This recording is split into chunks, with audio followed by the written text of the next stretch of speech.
माझं नाव संतोष गोविंद दांडगे आहे. मी मुक्ताईनगर राहणार तालुका मुक्ताईनगरचा रहिवासी आहे. मी काही कामासाठी पुण्याला कामासाठी गेलो होतो. तिथे जाऊन मला कळालं की मला पेनिसच्या ग्लांचा अल्सर आहे म्हणून.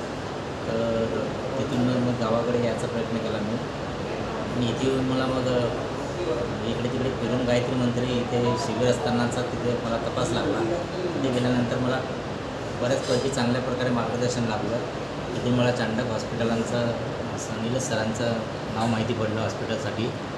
तिथे जाऊन मी त्यांना दाखवला, माझा प्रॉब्लेम सॉल्व केला त्यांनी. आणि शिबिरमधून आल्यानंतर मला बऱ्यापैकी तिथून आल्यानंतर फायदा झाला आणि निधी पण माझा लवकर आला. त्यासाठी सरांनी मग माझं ऑपरेशन लवकर झाला माझा. आणि पैसे नसते तर मला अवघड होतं माझं ऑपरेशनसाठी, कारण की 1.5 ते 2 लाख रुपये खर्च करायला माझ्याकडे पैसे नव्हते. त्याची तडजोड करायला मला वेळ लागणार होता आणि त्यामुळे माझ्या आजारात वृद्धी होणार होती. मग त्याच्यासाठी मला आणखी जास्त दिवस वाट पाहावी लागली असती उपचाराची.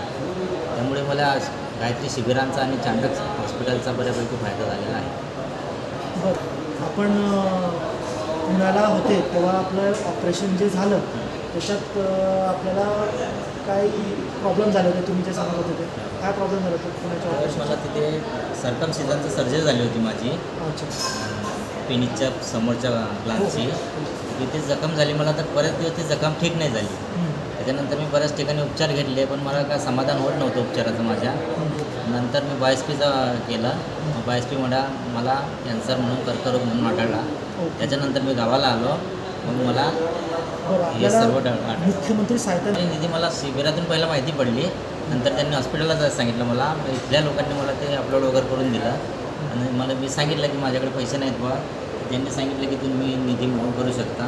तुमचा निधी लवकरात लवकर येऊ शकतो आणि तो खरंच लवकर आला. आपण ॲडमिट केव्हा झाले होते? 26 तारखेला मी ॲडमिट झालो होतो इथे. ओके. आणि ऑपरेट केव्हा झालं आपलं? ऑपरेट त्याच संध्याकाळी झाला. त्याच संध्याकाळी झालं. निधी केव्हापर्यंत उपलब्ध झाला होता हॉस्पिटलला, काय सांगू शकतो? हो, निधी 27च्या संध्याकाळपर्यंत येऊन गेला होता. वा वा, अतिउत्तम. चालेल. बरं, धन्यवाद देऊ शकतात आपण.